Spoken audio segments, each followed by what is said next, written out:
Good morning सभी लोगों को। आज की वीडियो में हम लोग सीखेंगे कार्बोहाइड्रेट के बारे में, जानेंगे कि कार्बोहाइड्रेट होता क्या है। तो आइए इस पे हम नज़र डालते हैं कि कार्बोहाइड्रेट क्या होता है। तो देखिए, कार्बोहाइड्रेट सबसे बड़ा एनर्जी का स्रोत होता है ह्यूमन बींग्स के लिए, किसी भी जीवधारी के लिए। कार्बोहाइड्रेट हमारे बॉडी में एनर्जी देने का काम करता है सबसे बड़ा। आइए हम देखते हैं कि जब हम लोग क्या करते हैं, जब हम लोग फूड लेते हैं तो फूड मीन्स होता है भाई भोजन। तो इस भोजन के अंदर तीन कंपोनेंट होते हैं। कौन कौन से होते हैं? तो फर्स्ट पे होता है हमारा कार्बोहाइड्रेट। क्या होता है? कार्बोहाइड्रेट होता है, ठीक है। और दूसरे नंबर पे प्रोटीन होता है। क्या होता है? प्रोटीन। और तीसरे नंबर पे फैट होता है। क्या होता है? फैट होता है, ठीक है। यहाँ तक बात समझ में आ रही? तो जब हम लोग फूड लेते हैं तो इस फूड के अंदर के छुपे पोषक तत्व हमारी बॉडी को ज़रूरत होते हैं। ये नहीं कि फूड ही पूरा पूरा का पूरा भोजन हमारी बॉडी में अवशोषित कर लिया जाता है, ऐसा कुछ नहीं होता है। जितना फूड होता है, इस फूड के अंदर जितने भी कंपोनेंट पाए जाते हैं तो वो कंपोनेंट हमारे लिए ज़रूरी होते हैं। तो वो कंपोनेंट तीन प्रकार के होते हैं। एक होता है कार्बोहाइड्रेट, एक होता है प्रोटीन, एक होता है फैट। ये तीन कंपोनेंट हमारी बॉडी के लिए क्या करते हैं? मरम्मत का काम करते हैं, ऊर्जा देने का काम करते हैं। और हमारी बॉडी के अंदर कह सकते हैं कोई भी टूट फूट होती है उसको क्या करते हैं? ठीक करने का काम करते हैं। तो ये हो गया हमारा कार्बोहाइड्रेट। तो वही कार्बोहाइड्रेट यहाँ आपको पढ़ना है, ठीक है। तो कार्बोहाइड्रेट किसे कहते हैं, पहले हम लोग ये देखेंगे कि कार्बोहाइड्रेट जो होता है, ये कार्बोहाइड्रेट कार्बन, हाइड्रोजन और ऑक्सीजन के संयोग से बनता है। किससे बनता है? कह सकते हैं जो कार्बोहाइड्रेट होता है वह कार्बन, हाइड्रोजन और ऑक्सीजन के समूह को कहते हैं या संयोजन से बनता है। तो कार्बन और हाइड्रोजन जब हमारी बॉडी में जुड़ते हैं तो जुड़ने का इनका एक निश्चित अनुपात होता है। वह अनुपात होता है एक संबंध दो संबंध एक का, ठीक है। कह सकते हैं कि जब हमारी बॉडी में कार्बन, हाइड्रोजन और ऑक्सीजन एक संबंध, दो संबंध एक के अनुपात में हो जाते हैं, तब हमारे बॉडी के अंदर क्या होगा? कार्बोहाइड्रेट का निर्माण होगा। तो कार्बन, हाइड्रोजन, ऑक्सीजन के समूह को क्या कहेंगे? कार्बोहाइड्रेट कहेंगे। इनके जुड़ने का जो रेशियो होता है, अनुपात होता है, वो एक संबंध, दो संबंध एक का होता है। और इसका जो फार्मूला होता है वह होता है CnH2। इसके बाद होता है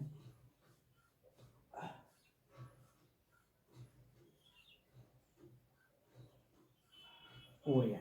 ये कार्बोहाइड्रेट का फार्मूला होता है, ठीक है। तो यहाँ पर देखिए तीन क्वेश्चन। पहले सबसे पहले ये पूछ सकता है कि भोजन में सबसे सरल प्रकार का अवयव कौन होता है? तो बताएंगे कार्बोहाइड्रेट। कार्बोहाइड्रेट किसे कहते हैं? तो लिखा रहेगा भाई CHO के ग्रुप को। तो कार्बन, हाइड्रोजन, ऑक्सीजन के संयोग से बने पदार्थ को क्या कहेंगे? कार्बोहाइड्रेट। कार्बोहाइड्रेट का जुड़ने का जो रेशियो कितना होता है? तो एक संबंधी, दो संबंधी एक का मतलब ये होगा, यहाँ लिख सकते हैं कि एक मॉलिक्यूल कार्बन का होगा तो दो मॉलिक्यूल हाइड्रोजन का होगा और एक मॉलिक्यूल क्या हो जाएगा? सॉरी, एक मॉलिक्यूल किसका हो जाएगा? ऑक्सीजन का हो जाएगा। ऐसे भी लिख सकते हैं समझने के लिए। इसका मतलब ये होगा कि एक कार्बन होना चाहिए और हाइड्रोजन दो होना चाहिए, ऑक्सीजन एक होना चाहिए, तब जा करके हमारे बॉडी में कार्बोहाइड्रेट बनता है। तो वही मैंने यहाँ पे लिखा है कि भाई कार्बोहाइड्रेट का फार्मूला पूछता है। कार्बोहाइड्रेट का फार्मूला क्या होता है? तो CnH2 उसके बाद ON होता है। इसका मतलब ये हो जाएगा कि अगर कोई कार्बोहाइड्रेट है, अगर उसमें एक का मान दे देगा, कह देगा कि ऑक्सीजन 5 है। कितना है? ऑक्सीजन यानी जैसे यहाँ पे दे दिया है ऑक्सीजन, अगर कह दिया जो ऑक्सीजन है यह 5 है, तो ऐसे फिर उस कार्बोहाइड्रेट का फार्मूला क्या होगा? तो इस फार्मूला से इसका उस कार्बोहाइड्रेट का आप लोग सूत्र बना सकते हैं। जैसे मैं कह दूँ NO का मतलब हो गया भाई, O दिया है 5, यानी O का जो N है इसके बराबर 5 है। तो इस 5 का सब में मल्टीप्लाई कर देंगे, इस 5 का इसमें करेंगे, इसमें करेंगे, तो n यहाँ पर दे दिया है, n बराबर कितना दे दिया है? 5, ठीक है। तो अब इस 5 को सब में गुणा करें, अगर इसमें करेंगे तो हो जाएगा C5। और ये कितना हो जाएगा? 5 का इस 2 में गुणा करेंगे तो ये 10 हो जाएगा। और O में O लगा देंगे और N यानी N में करेंगे तो यहाँ 5। अब देखिए, अब ये कार्बन देखिए, एक संबंधित दो संबंधित एक के रेशियो में हो गया। जैसे मैं कह दूँ कार्बन कितना है? 5 है, तो कार्बन का दोगुना हाइड्रोजन होता है। या कह सकते हैं कि ऑक्सीजन और कार्बन बराबर होते हैं और हाइड्रोजन डबल होता है। तो डबल का मतलब ये हो गया, अगर कार्बन 5 है तो हाइड्रोजन 10 होगा। ऑक्सीजन 5 है तो हाइड्रोजन 10 होगा। इसलिए ये जो फार्मूला है ये कार्बोहाइड्रेट का फार्मूला है, और इस फार्मूले से आप मतलब इसके अनुपात को आप फार्मूले को इसके माध्यम से समझ सकते हैं। ठीक है, तो ये हो गया हमारा कार्बोहाइड्रेट। आगे ये जो कार्बोहाइड्रेट होता है हमारे बॉडी में लगभग कह सकते हैं कि 55 से लगभग 75% भाग को एनर्जी देने का काम करता है। बात समझ में आ रही है? मतलब हमारे बॉडी का जो 100% हमारी बॉडी है, तो मैं कह दूँ 100% में से 75% भाग को ऊर्जा कार्बोहाइड्रेट से मिलती है। किससे मिलती है? कार्बोहाइड्रेट से मिलती है। और कार्बोहाइड्रेट से और बचा कितना? 25%। इस 25% भाग को एनर्जी कहाँ से मिलती है? प्रोटीन से और फैट से मिलती है। किससे मिलती है? प्रोटीन और फैट से मिलती है। किससे मिलती है? प्रोटीन और फैट से मिलती है। बात समझ में आ रही है? तो देखिए भोजन के अंदर 3 कंपोनेंट होते हैं, कार्बोहाइड्रेट, प्रोटीन और फैट। तो हमारी बॉडी के अपने आप में 100% है, तो इसमें से 75% भाग को कार्बोहाइड्रेट से ऊर्जा मिलती है, बाकी 25% भाग को प्रोटीन और फैट से मिलती है। तो वही मैंने यहाँ लिखा 50 से 75% भाग को ऊर्जा किससे मिलती है? वो कार्बोहाइड्रेट के द्वारा मिलती है। किससे मिलती है? कार्बोहाइड्रेट के द्वारा मिलती है। ठीक है, आगे देखिए। इसके बाद हम देखेंगे कि जो कार्बोहाइड्रेट होता है ये कितने प्रकार का होता है। तो ये कार्बोहाइड्रेट हम कह सकते हैं कि यह 3 प्रकार का होता है। कितने प्रकार का होता है? यह 3 प्रकार का होता है। तो यहाँ पर 3 नहीं 4 कर दीजिए, एक और है। तो यहाँ पर देखिए मैं लिख रहा हूँ सबसे पहला। तो यहाँ पे लिख सकते हैं कि कार्बोहाइड्रेट के प्रकार, यानी हो जाएगा टाइप्स ऑफ कार्बोहाइड्रेट। क्या हो जाएगा? कार्बोहाइड्रेट। ठीक है, ये हो गया। तो इसका मतलब हो जाएगा कार्बोहाइड्रेट का प्रकार बता रहे हैं। क्या बता रहे हैं? प्रकार बता रहे हैं। ठीक है, तो यहाँ से देखिए ये कितने प्रकार के होते हैं। तो मैं बता दूँ, मेनली 3 होते हैं, एक और होता है, 4 होता है। तो सबसे पहले यहाँ पर देखिए होता है मोनोसेक्राइड्स। क्या होता है?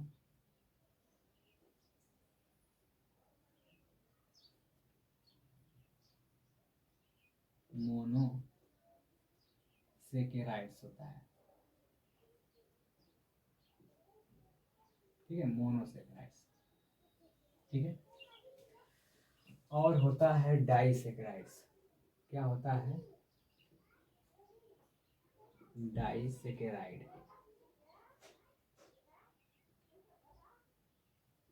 ठीक है, इसके बाद होगा ओलिगोसेकेराइड्स।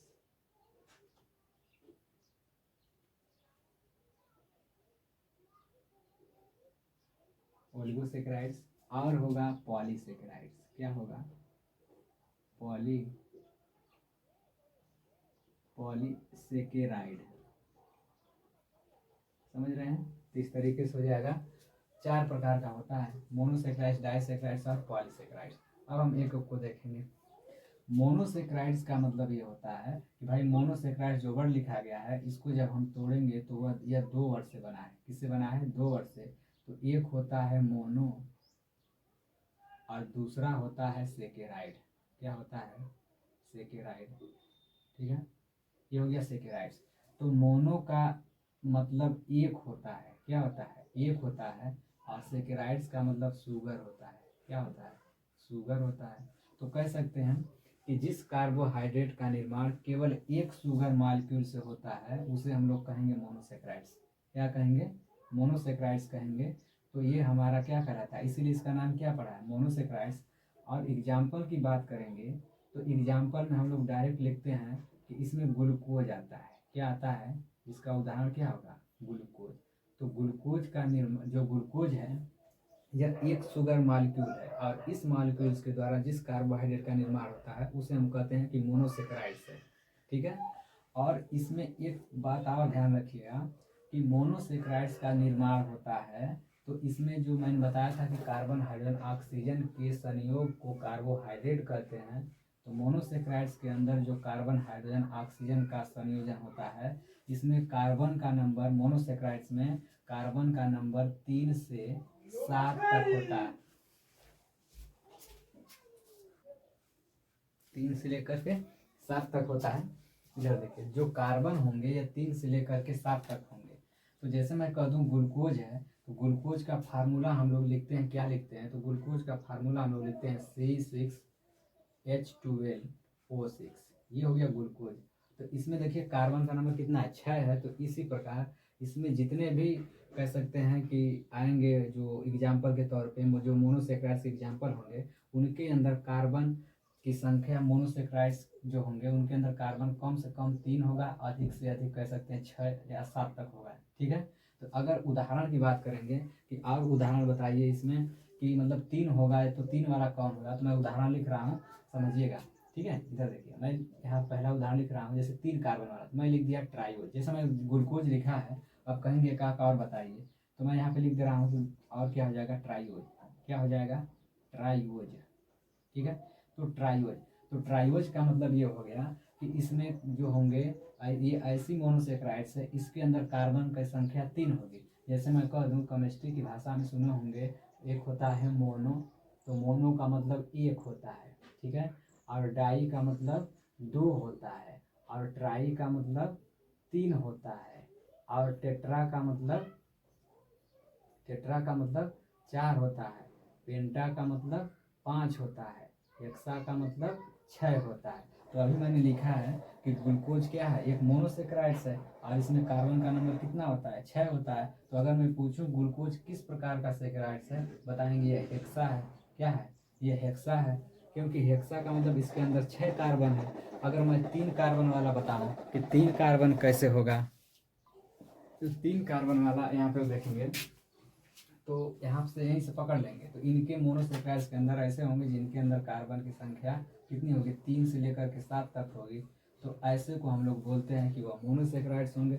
मोनोसेक्राइड्स का एग्जाम्पल कहेंगे, बताइए, तो ट्राइओज भी मोनोसेक्राइड्स का एग्जाम्पल है, क्योंकि इसका जो फार्मूला होगा वह C3 हो जाएगा। भाई देखिए फार्मूला बनाने का तरीका, ट्राइओज का मतलब 3 कार्बन वाले, तो जब कार्बन 3 होगा तो इसमें जो हाइड्रोजन होता है वह हाइड्रोजन कार्बन का 2 गुना या ऑक्सीजन का 2 गुना या दोनों के बराबर होता है। जितनी कार्बन और ऑक्सीजन की संख्या होगी उसका 2 गुना हाइड्रोजन होता है। तो कार्बन हो गया 3, तो हाइड्रोजन हो जाएगा कितना, 6, ऑक्सीजन कितना हो जाएगा, 3। ये हो गया ट्राइओज। अगर मैं कहूँ एग्जाम्पल पे कहेंगे टेट्रोज का बताइए, तो टेट्रोज का एग्जाम्पल हो जाएगा, भाई इसमें 4 कार्बन होगा, तो यहाँ लिखेंगे C। जब C 4 है तो ऑक्सीजन कितना होगा, 4 होगा, और हाइड्रोजन कितना होगा, ये 8 होगा। अगर ऐसे ही कहेंगे कि पेंटोज का बताइए, तो पेंटोज का मतलब हो जाएगा 5 कार्बन वाला शुगर आएगा, तो 5 कार्बन में मैंने कहा 5 हो जाएगा, तो यहाँ मैं लिख दे रहा हूँ पेंटोज। तो पेंटोज हो जाएगा यानी कार्बन का नंबर 5। तो सीधी सी बात है, ऑक्सीजन में कितना हो जाएगा, 5। तो 5 ऑक्सीजन, 5 कार्बन, हाइड्रोजन, इन दोनों का जोड़कर लिखें तभी सही है, या एक कह देंगे इनका डबल होता है, तो यहाँ पर मैं क्या लिख दूँ, हाइड्रोजन। 5 और 5 कितना हो जाएगा, 10 हो गया। 4 और 4 कितना हो जाएगा, 8 हो गया। 3 और 3 कितना हो जाएगा, 6 हो जाएगा। इस तरह से भी याद कर सकते हैं। जैसे यहाँ पे लिखा गया कार्बन, हाइड्रोजन, ऑक्सीजन, तो भाई एक संबंध है, 2 संबंध है, एक का मतलब ये हो गया कार्बन 1 होगा, ऑक्सीजन भी 1 होगा, और हाइड्रोजन कितना होगा, 2 गुना होगा, यानी 2 होगा। उसी फॉर्म में देखिए ये है कार्बन 5, ये भी 5, ये 2 गुना, तो 5 गुना 10। जैसे मर्जी वैसे याद कर सकते हैं, याद हो जाएगा मेरे हिसाब से ऐसे। तो ये चीज़ पता होना चाहिए। ठीक है, आगे तो ये था मोनोसेक्राइड्स। तो मोनोसेक्राइड्स ग्लूकोज ही होता है, ग्लूकोज को और छोटा नहीं कर सकते हैं। ठीक है, क्योंकि और छोटा इसलिए नहीं होता है, और सुने होंगे किसी व्यक्ति को लंबे समय तक अगर बीमार है तो उस व्यक्ति को ग्लूकोज ही दिया जाता है, क्योंकि ग्लूकोज को और पचाने की जरूरत नहीं है, ये पचा हुआ पार्ट है, ये हमारे बॉडी में जाएगा तो डायरेक्ट हमारी कोशिका इसे क्या कर सकती है, अवशोषित कर लेंगे, और अब माइट्रोकॉन्ड्रिया के अंदर इसको तोड़ करके एनर्जी निकाल लेते हैं। तो जब कोई व्यक्ति खाता पीता नहीं है तो इस ग्लूकोज को हम लोग क्या करते हैं, नसों में डायरेक्ट डाल देते हैं, नस के द्वारा ब्लड में भेज देते हैं, और ब्लड में जाने के बाद ब्लड प्रत्येक कोशिका में पहुंचा देगा। इसको पचाने की कोई ज़रूरत नहीं है, तो कोशिका तुरंत क्या करते हैं, इस ग्लूकोज को तोड़ करके उस पेशेंट को क्या करते हैं, ऊर्जा प्रोवाइड करा देते हैं। इसलिए हम लोग क्या करते हैं, ग्लूकोज चढ़वाते हैं। कभी ये नहीं कहेंगे कि डाइसेक्राइड चढ़ा देंगे, क्योंकि डाइसेक्राइड्स में 2 ग्लूकोज होते हैं, तो इसको तोड़ना पड़ेगा। तो भाई उसका पाचन तंत्र अगर ठीक रहेगा तभी टूटेगा। इसलिए खाना अगर खिलाएंगे तो खाना के अंदर डाइसेक्राइड्स के मॉलिक्यूल होते हैं, उसको पचाने के बाद मोनोसेक्राइड्स बनता है, तो इसलिए हम इसको नस में नहीं डाल सकते हैं। ठीक है, तो आगे देखिए, अगला है डाइसेक्राइड्स। तो डाइसेक्राइड्स का मतलब होता है, जैसे इसको हमने तोड़ा था, इसको भी तोड़ दीजिए, तो अभी मैंने बताया था यहाँ हो गया डाई, ठीक है। और इसके बाद मैंने लिखा है सेकेराइड्स। क्या लिखा है? सेकेराइड्स लिखा है, ठीक है। तो सेकेराइड्स का मतलब यहाँ भी क्या होगा? शुगर ही होगा, अलग से नहीं कुछ होगा, ठीक है, शुगर होगा। लेकिन डाई का मतलब यहाँ पे क्या होगा? तो ऐसी कार्बोहाइड्रेट जिनका निर्माण दो मोनोसेक्राइड से होता है उसको हम लोग क्या बोलते हैं? डाइसेक्राइड्स बोलते हैं। जैसे मैंने कह दिया मोनोसेक्राइड्स, तो ऐसी कार्बोहाइड्रेट जिसमें एक शुगर के मॉलिक्यूल होते हैं उसे हम लोग क्या बोलते हैं? मोनोसेक्राइड्स। डाइसेक्राइड्स किसे कहेंगे? ये भी कार्बोहाइड्रेट का ही प्रकार है। तो डाइसेक्राइड्स वह कार्बोहाइड्रेट होती है जिसका निर्माण दो मोनोसेक्राइड्स के जुड़ने से होता है। तो इसमें दो मोनोसेक्राइड्स होते हैं, इसलिए इसे हम क्या बोलते हैं? डाइसेक्राइड्स बोलते हैं, ठीक है। अब डाइसेक्राइड्स में एग्जाम्पल कहेंगे, बताइए कि इसमें एग्जाम्पल क्या होगा? तो एग्जाम्पल मैं लिख दूँ माल्टोज। देखिए याद हो जाएगा, परेशान ना हुई। माल्टोज मैंने डायरेक्ट लिखा है माल्टोज। तो माल्टोज जो होता है ये कैसे डाइसेक्राइड्स है, इस बात को पहचानना बहुत जरूरी है। क्योंकि यहाँ देखिए माल्टोज हो गया, यहाँ मैंने लिख दिया ग्लूकोज हो गया, यहाँ ट्रायोज टेट्रारोज पेंटोज मैंने लिखा। तो माल्टोज के किससे निर्माण होता है? तो यह ग्लूकोज प्लस ग्लूकोज किससे बना होता है? ग्लूकोज और ग्लूकोज से मिलकर के बना होता है, ठीक है। तो इधर देखेंगे तो जो हमारा ये माल्टोज है, यह माल्टोज किससे बना है? एक ग्लूकोज और ये ग्लूकोज। तो ग्लूकोज क्या है? यह मोनोसेक्राइड्स है। यहाँ देख लीजिए ग्लूकोज किसका उदाहरण है? मोनोसेक्राइड्स का। तो जब दो मोनोसेक्राइड्स आपस में जुड़ करके कोई कार्बोहाइड्रेट बनाती हैं तो ऐसे कार्बोहाइड्रेट को हम लोग डाइसेक्राइड्स कहते हैं।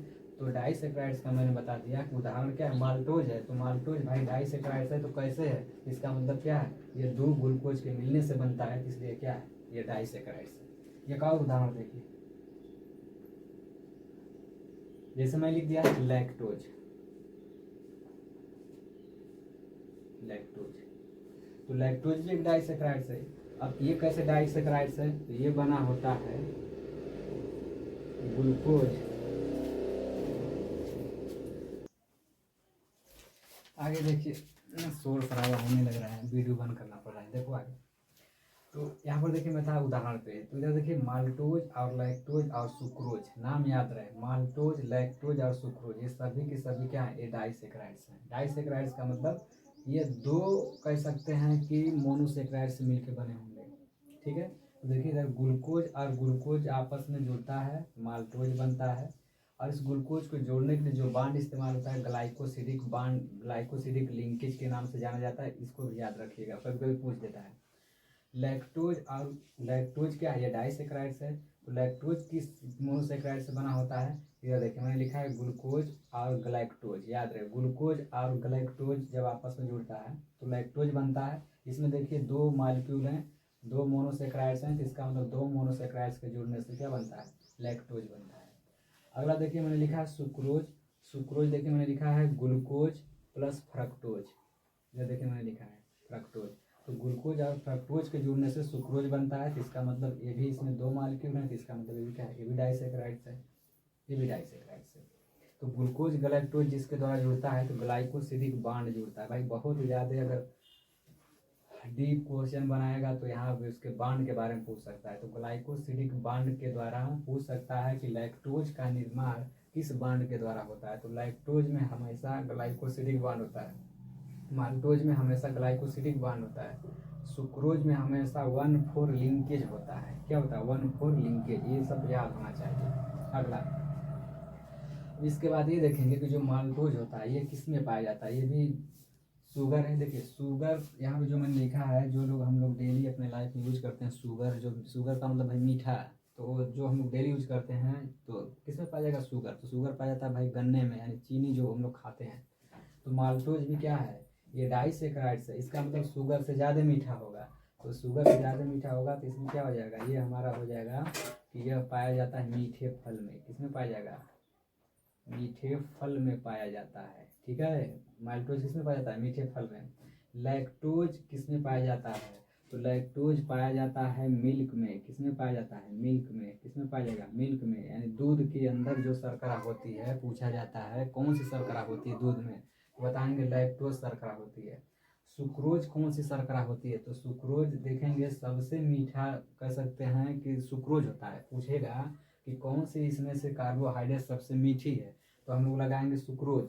तो सुक्रोज क्यों सबसे मीठी है, क्योंकि सुक्रोज किस में पाया जाता है, शुगर केन में। शुगर केन का मतलब हो जाएगा भाई गन्ने में। किस में पाया जाएगा, गन्ने में। किस में पाया जाएगा, गन्ने के अंदर। तो सबसे मीठा शुगर क्या होता है भाई, गन्ना। ऐसे ही शुगर जो हम लोग डेली यूज करते हैं वो बनता है, तो सबसे मीठा होता है, उससे मीठा कोई कुछ भी नहीं है।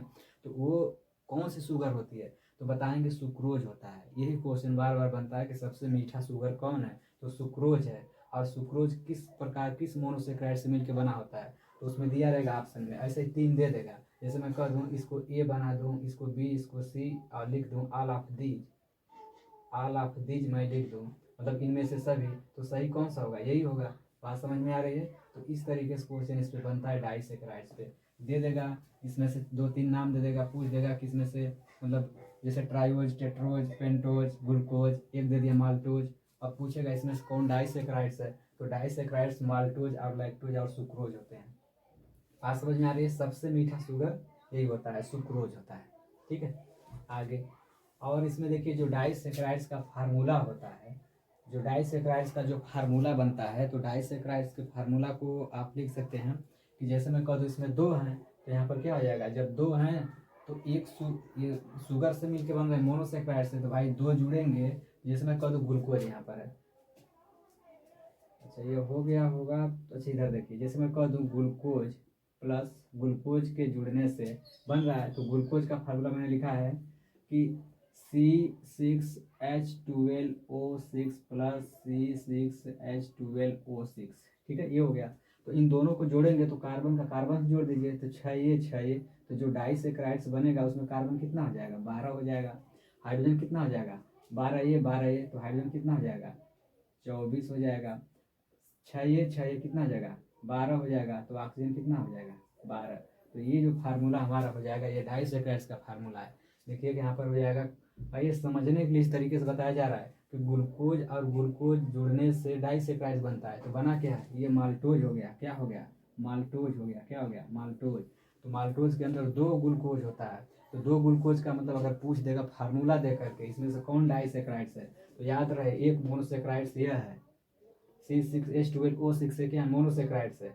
तो ऐसे ही एक मोनोसेक्राइड्स और जुड़ेगी तो क्या बनेगा, डाइसेक्राइड्स। तो डाइसेक्राइड्स के अंदर क्या हो जाएगा, C12H24O20, तो इतना हो जाएगा, सॉरी 12 हो जाएगा, 20 नहीं 12 हो जाएगा, तो ये हो जाएगा 12। तो ये क्या बन गया, ये माल्टोज है, ये क्या है, डाइसेक्राइड्स है, याद रहे। ठीक है, ये हो गया डाइसेक्राइड्स। ठीक है, आगे देखिए,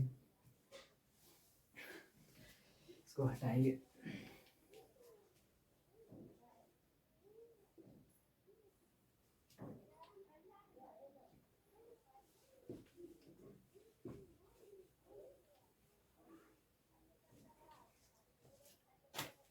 अगला देखो, आगे मैंने लिखा है ये, इसको 2 कर दीजिए, इसको 1, और इसको क्या करेंगे 3 कर दीजिए। तीसरे नंबर के लिए क्या है, चौथे नंबर का ओलिगोसेक्राइड्स। ओलिगोसेक्राइड्स में ज़्यादा कुछ नहीं पढ़ना है, बस यही पढ़ना है कि इस प्रकार के जो कार्बोहाइड्रेट होते हैं इनका निर्माण 10 स्टार्ट होता है 3 से लेकर 10 तक। मतलब इसका निर्माण होता है, इसमें जो होंगे 3 मॉलिक्यूल होगा मोनोसेक्राइड्स का। कितना होगा, इसमें कह दूँ 3 से लेकर के 10 तक। कितना हो जाएगा, 3 से लेकर 10 तक। मतलब ओलिगोसेक्राइड्स ऐसी कार्बोहाइड्रेट होती है जो 3, कम से कम 3 मोनोसेक्राइड्स आपस में जुड़े। इधर आ जाइए, मोनोसेक्राइड्स ये है, यानी ऐसा शुगर जिसमें केवल एक ही, मतलब ऐसी कार्बोहाइड्रेट जिसमें एक शुगर के मॉलिक्यूल हो। तो जब ये 2 बनेगा तो डाइसेक्राइड्स, और जब 3 जुड़ेगा तब क्या कहेंगे, तो उसी को कहेंगे ओलिगोसेक्राइड्स। और 3 से कहाँ तक, 3 से लेकर के 10 तक।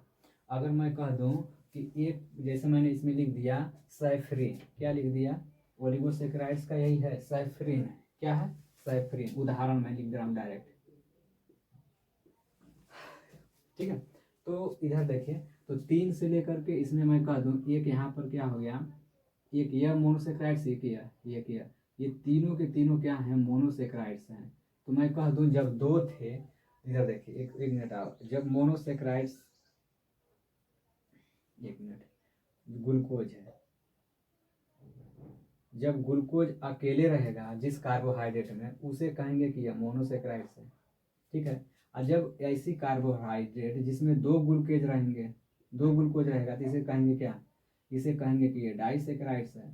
और ऐसी कार्बोहाइड्रेट जिसमें 3 हो जाए, 1 2 3 हो जाए, तो इस 3 वाले को क्या कहेंगे, उस 3 वाले को कहेंगे ओलिगोसेकेराइड्स। और 3 से लेकर के 4 होगा तभी ओलिगोसेकेराइड्स, 5 होगा तभी ओलिगोसेकेराइड्स, 6 होगा तभी ओलिगोसेकेराइड्स, 7 होगा तभी, 8 होगा तभी, 9 होगा, 10 होगा। ये सब जी का मतलब ग्लूकोज, ठीक है। तो जिस कार्बोहाइड्रेट में कम से कम 10 ग्लूकोज के मिलने से या 10 मोनोसेक्राइड्स के मिलने से बनता है, और स्टार्ट कहाँ से होता है, कम से कम 3, कम से कम उसके अंदर कितना होगा, 3। तो ऐसे इस कार्बोहाइड्रेट को हम लोग क्या बोलेंगे, ओलिगोसेक्राइड्स बोलेंगे। क्या बोलेंगे, ओलिगोसेक्राइड्स। ओलिगोसेक्राइड्स का निर्माण कम से कम 3 मोनोसेक्राइड्स के जुड़ने से स्टार्ट होगा, और कहाँ तक के, 10 तक रहेगा, तो उसे हम लोग कहेंगे कि ओलिगोसेक्राइड्स है। अब कहेंगे 10 तक कहाँ रुक रहे हैं, इसके आगे बताइए। तो 10 के बाद अगर जोड़ेंगे ना तो पॉलीसेक्राइड्स बनना स्टार्ट हो जाएगा। बात ध्यान में रहे, 3 से लेकर के 10 तक रहेगा तो वो ओलिगोसेक्राइड्स होगा। और जब ऐसी कार्बोहाइड्रेट जिसमें 10 से स्टार्ट हो, ध्यान रहे, इस 10 के बाद 11वां कर देंगे तो पॉलीसेक्राइड बनेगा।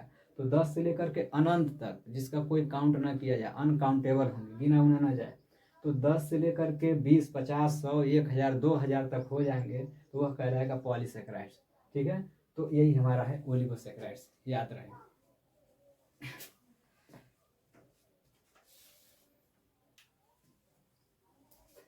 तो 1 मिनट इसको हटाइए यहाँ से, समझाने में बहुत टाइम लगता है। तो इधर देखिए, तो उदाहरण कहेंगे, उदाहरण बताइए, तो मैं यहाँ पे लिख दे रहा हूँ उदाहरण सैफरीन। क्या लिख दिया मैं, सैफरीन, ठीक है। अच्छा हिंदी में लिख दे रहे हैं सैफरीन, ठीक है, ये हो गया सैफरीन। तो नाम याद रहे, एग्जाम्पल सबसे मेन है इस पूरे कार्बोहाइड्रेट में, एग्जाम्पल इसमें का उसमें, इसमें का उसमें, यही होता है, ठीक है। याद रहे, अभी याद हो जाएगा, मैं करवा दूंगा याद अभी। तो सैफरीन अगर कोई पूछे, कोई बोल दे ओलिगोसेक्राइड्स का नाम बताइए, बताएंगे सैफरीन, ठीक है। यही बार बार एग्जाम में आता है, एक ही पता रहे तभी काम हो जाएगा। हाँ, ये पता रहे कि किस कार्बोहाइड्रेट का निर्माण, या दे देगा 3 से लेकर के 10 मोनोसेक्राइड्स के जुड़ने से कौन सी कार्बोहाइड्रेट बनती है, 3 से लेकर के 10 मोनोसेक्राइड्स, ठीक है, तो उसे क्या बोलेंगे, ओलिगोसेक्राइड्स, याद रहे, ठीक है। यही बताना है। उदाहरण क्या होगा, सैफरीन होगा। अच्छा, अगला ये पॉलीसेक्राइड्स। देखिए पॉलीसेक्राइड्स को जब आप तोड़ेंगे ना, तो पॉली का मतलब बहुत होता है, पॉली इंग्लिश वर्ड है, याद रहे, ठीक है, पॉली। और यहाँ पे भाई सेकेराइड्स, सेकेराइड्स का मतलब क्या होगा, भूले तो नहीं है ना, क्या मैंने बताया था इधर, सेकेराइड्स का मतलब शुगर बताया था। इधर देखिए, डाई अलग, सेकेराइड्स अलग। इधर देखिए, मोनो का मतलब 1, डाई का मतलब 2, और यहाँ पर देखिए पॉली का मतलब बहुत। पॉली का मतलब क्या हो जाएगा, यहाँ पे मैं लिख दे रहा हूँ, बहुत ज्यादा होता है, बहुत, ठीक है। और सेक्राइड्स का मतलब शुगर, क्या हो जाएगा, शुगर। तो जिस कार्बोहाइड्रेट में मोनोसेक्राइड्स के मॉलिक्यूल बहुत ज्यादा हों, 2, 3, 4 नहीं, 100, 2000, 3000, 500, 600, 800, 900, तो इतना जब मोनोसेक्राइड्स आपस में मिलेगा तो किस प्रकार की कार्बोहाइड्रेट बनेगी, तब बताएंगे वो बनेगा पॉलीसेक्राइड्स। एक बार इधर देखिए, जब ऐसी कार्बोहाइड्रेट जिसमें सिर्फ एक शुगर हो तो उसे हम लोग बोलेंगे मोनोसेक्राइड्स। जब ऐसी कार्बोहाइड्रेट जिसमें 2 मोनोसेक्राइड्स हो उसे क्या बोलेंगे, डाइसेक्राइड्स। ऐसी कार्बोहाइड्रेट जिसमें 3 से शुरू हो, 1 और 2 तो होंगे, तो भाई 1 होगा तो बोल देंगे। अब कहेंगे कहाँ 3 से स्टार्ट कर रहे हैं, 3 से स्टार्ट इसलिए कर रहे हैं क्योंकि 2 होगा तो डाइसेक्राइड्स हो जाएगा, और 1 होगा तो क्या हो जाएगा, मोनोसेक्राइड्स हो जाएगा। बात समझ रहे हैं। तो 1 होगा तो मोनोसेक्राइड्स, और 2 होगा तो डाइसेक्राइड्स, 3 होगा तो ओलिगोसेक्राइड्स। अब 3 से लेकर के 10 अगर कहेंगे 4 होगा तब क्या होगा, तो 4 होगा तभी ओलिगोसेक्राइड्स होगा, 5 होगा तभी ओलिगोसेक्राइड्स, यानी 10 तक आएंगे तो ओलिगोसेक्राइड्स, और यहीं रुक जाएंगे। 10 के बाद जब 11वां आएगा तो उसे बोलेंगे कि अभी क्या होगा, अब ये पॉलीसेक्राइड्स बन रहे हैं। तो पॉलीसेक्राइड्स के अंदर क्या हो जाएगा, 10 से लेकर के 100 तक, 500, जैसे मैं कह दूँ इसमें कितना हो सकता है, मैं लिख दिया, स्टार्ट कहाँ से हुआ, 10 से लेकर 100 भी हो सकता है, 500 भी हो सकता है, 600 भी हो सकता है, 1000 भी हो सकता है, ठीक है। इतने पर अगर होगा तो कितना क्या कहलाएगा, पॉलीसेक्राइड्स कहलाएगा।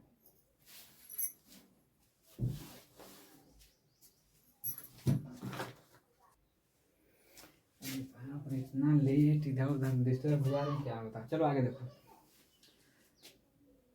तो ये पॉलीसेक्राइड्स था। तो पॉलीसेक्राइड्स में भी कितने, मैं कह दूँ कौन कौन लोग होंगे, तो पॉलीसेक्राइड्स में जैसे मैंने कहा कि मोनोसेक्राइड्स जुड़ते जाएगा जुड़ते जाएगा, तो इधर देखो जैसे मैं कह दूँ मोनोसेक्राइड्स हो गया, ठीक है, मोनोसेक्राइड्स हो गया, ठीक है, मोनोसेक्राइड्स, और ये जुड़ते जाएगा जुड़ते जाएगा, मोनोसेक्राइड्स मोनोसेक्राइड्स मोनोसेक्राइड्स मोनोसेक्राइड्स जुड़ते जाएगा, और 10 से ऊपर, मान लो ये 10 है अपने आप में, 10वां वाला है, तो 10 से ऊपर ऐसे स्टार्ट होता जाएगा, जुड़ते जाएगा जुड़ते जाएगा, तो कहलाएगा पॉली। तो पॉली का मतलब मैंने लिखा बहुत, और सेक्राइड्स का मतलब शुगर। जिस कार्बोहाइड्रेट में बहुत से शुगर हों या बहुत से मोनोसेक्राइड्स हों, ऐसे कार्बोहाइड्रेट को हम लोग क्या बोलेंगे, पॉलीसेक्राइड्स बोलेंगे। तो पॉलीसेक्राइड्स का आपको उदाहरण बताइए, भाई उदाहरण कौन होता है, मेन तो उदाहरण ही होता है, ऐसे तो डिफिनेशन सभी को पता है। तो इधर मैं देखो लिख रहा हूँ उदाहरण में, तो उदाहरण में देखो मैंने लिख दिया स्टार्च, क्या लिख दिया, स्टार्च, ठीक है। एक मिनट इसको सेव करें, ये हो गया है ना, उदाहरण में क्या आ जाएगा, स्टार्च, ठीक है, ये हो गया स्टार्च, अभी बता रहे हैं। तो स्टार्च हो गया, इसके बाद हो जाएगा दूसरे नंबर पे ग्लाइकोजन, क्या हो जाएगा, ग्लाइकोजन, ठीक है। एक चीज छूट रहा है, पॉलीसेक्राइड भी 2 प्रकार का होता है भाई, वो भी बता दें। पॉलीसेक्राइड्स यहाँ पर देखिए 2 टाइप का होता है, ठीक है, एक मिनट रुक जाइए, मैं अभी नाम यही लिख रहा हूँ भाई। पॉलीसेक्राइड्स कितने प्रकार का होता है, तो कहेंगे कि 2 प्रकार का होता है। एक को हम लोग बोलेंगे होमो, क्या बोलेंगे, याद रहे, होमो पॉलीसेक्राइड्स, ठीक है। और एक को बोलते हैं हेट्रो, क्या बोलेंगे,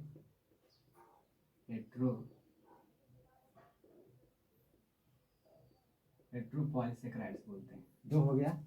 तो जो होमोपॉलीसेक्राइड्स होता है, होमो का मतलब होता है भाई समान, ध्यान दीजिएगा समझ में आएगा, ये नहीं बहुत ज़्यादा मैटर हो गया तो उग जाएंगे भाई, इसको बनाने में बड़ा मेहनत लग रहा है, इसको लिख के नोट बना के रख लेंगे, उसके बाद पढ़ेंगे तो समझ में आएगा, ठीक है। मैं तो एक ही बार सब कुछ बता दे रहा हूँ।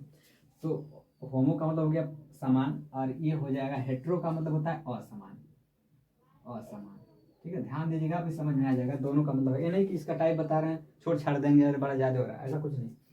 होमो का मतलब हो गया समान, और जो पहले जानते हैं कि मोनोसेक्राइड्स के जुड़ने से 10 से स्टार्ट होगा, और 100 भी हो सकता है, 500 हो सकता है, 600 हो सकता है, 1000 तक जुड़ जाएगा, तो ऐसे समूह को हम लोग क्या कहेंगे, कहेंगे पॉलीसेक्राइड्स है। तो ये जो जुड़ने का क्रम है ना, इसी में अंतर है, इसी जुड़ने के आधार पर ये 2 टाइप का बना है। होमो का मतलब हो गया समान, अभी देखिए मैं लिखा, अब देखिए मैं उदाहरण लिख रहा हूँ, तो अब कहेंगे होमोपॉलीसेक्राइड्स कौन है, ये क्वेश्चन बना है तब मैं बता रहा हूँ। तो पहला हो जाएगा, मैं कह दूँ एग्जाम्पल, एग्जाम्पल में मैं लिख दिया, सबसे पहले लिखा था स्टार्च, क्या लिखा था, स्टार्च, ठीक है, स्टार्च लिख दिया। दूसरे नंबर पे मैं लिख दूँ ग्लाइकोजन, क्या लिख दिया, ग्लाइकोजन। तीसरे नंबर पे मैं लिख दूँ सेलुलोज, सेलुलोज। और चौथे नंबर पे मैं लिख दे रहा हूँ काइटिन, क्या लिख दिया, काइटिन।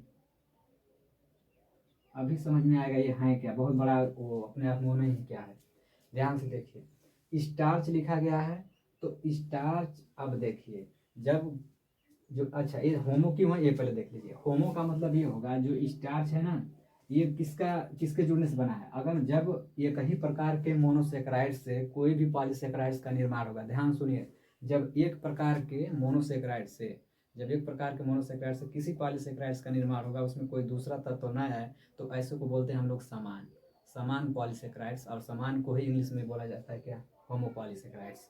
तो अब कहीं उदाहरण बताइए कैसे सेट होगा, जिसमें लिख दिया स्टार्च, तो स्टार्च किसका किसके जुड़ने से बना है, तो मैं लिखूंगा ग्लूकोज, क्या लिखूंगा, ग्लूकोज, क्या लिखूंगा, ग्लूकोज। बात समझ में आ रही है। तो ग्लूकोज का 10 मालिक्यूल, यानी 10 मालिक्यूल इकट्ठा हुआ, और 11 12 13 14 15 16 17 18 19 20, यानी 100 तक, 500 600 1000 हो गया। तो ऐसे समूह को हम लोग बोलते हैं कि वो बड़ा समूह क्या कहलाएगा, वो स्टार्च बन गया।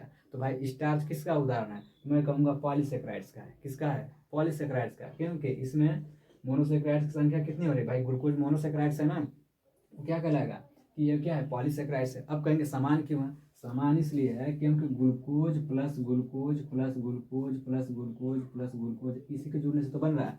तो ये मालिक्यूल ग्लूकोज है, ये भी ग्लूकोज, ये भी ग्लूकोज, ये भी ग्लूकोज। तो जब एक समान प्रकार के अणु के मिलने से जब बनेगा, तो इसे क्या कहेंगे, समान पॉलीसेक्राइड्स कहेंगे। क्या कहेंगे? समान पॉलीसेक्राइड्स कहेंगे। तो ये हमारा हो जाएगा समान पॉलीसेक्राइड्स। इसके बाद जब अब देखेंगे स्टार्च किस में बनता है, तो स्टार्च एक ग्लूकोज इतना रेशियो में इकट्ठा किस में होता है, तो प्लांट में होता है। किस में होता है? प्लांट में। किस में होता है? प्लांट में। तो प्लांट के अंदर जब आवश्यकता से अधिक ग्लूकोज का निर्माण हो जाता है तो प्लांट सारे ग्लूकोज को इकट्ठा करके स्टार्च के रूप में अपने बॉडी में स्टोर कर लेता है। तो कहा जाता है कि पौधे के अंदर भोजन किस रूप में संग्रहित होता है, तो स्टार्च के रूप में। और स्टार्च है क्या? स्टार्च एक पॉलीसेक्राइड्स है। अब देखिए ग्लाइकोजन। ग्लाइकोजन का मतलब ये होगा कि जब ये पौधे में हो गया और इसमें भी ग्लूकोज होगा, लेकिन ये किस में होगा? एनिमल में होगा। किसमें होगा? एनिमल में। किसमें होगा? एनिमल में।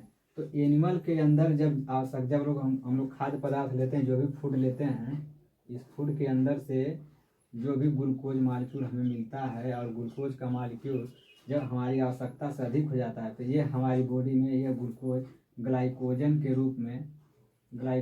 रूप में लीवर में इकट्ठा कर दिया जाता है। किसमें इकट्ठा कर दिया जाता है? लीवर में।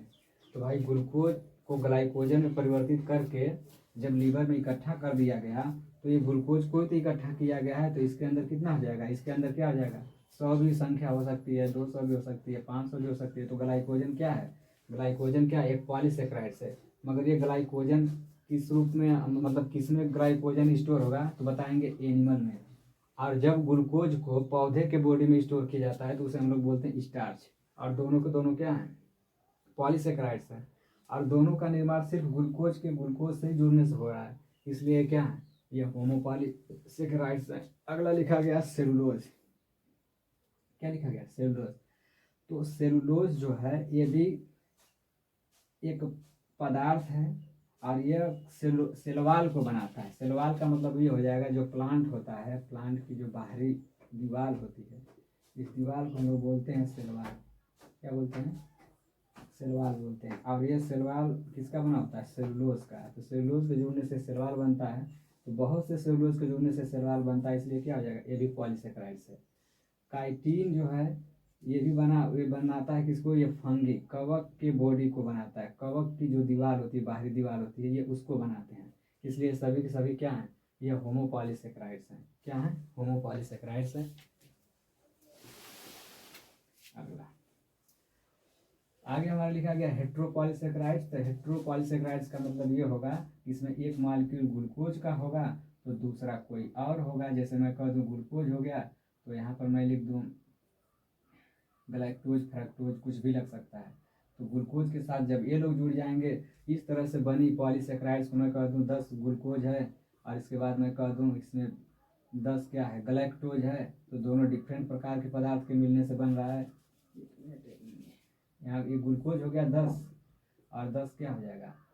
जैसे मैं कह दूँ ए प्रकार का ये हो गया, बी प्रकार का यह हो गया। तो 10 ए और 10 बी जब दोनों मिलेंगे तो डिफरेंट प्रकार के जब और को मिलने से बनता है तो उसी को हम लोग बोलते हैं क्या है? असमान पॉलीसेक्राइड्स है। तो इसी को बोलते हैं इंग्लिश में हेट्रोपॉलीसेक्राइड्स। ठीक है। तो आगे हम लोग बताएंगे कार्बोहाइड्रेट के महत्व के बारे में। ठीक है। तो ये पूरा का पूरा देखिए कार्बोहाइड्रेट की तरफ से एक एक पॉइंट टू पॉइंट बताया गया है और इसको देखिएगा और इसमें जो चीज़ समझना है कमेंट में बताइएगा। बाकी इसका जो कार्य होगा कि इसका फंक्शन क्या होता है तो फंक्शन इसके अगले वीडियो में मिलेगा। फंक्शन का मतलब होता है भाई कार्य होता है। क्या होता है? कार्य। तो अभी कार्य नहीं बताया गया कि ये अगर है तो फिर इसका काम क्या है, तो काम मिलेगा अगली वीडियो में। Thank you so much.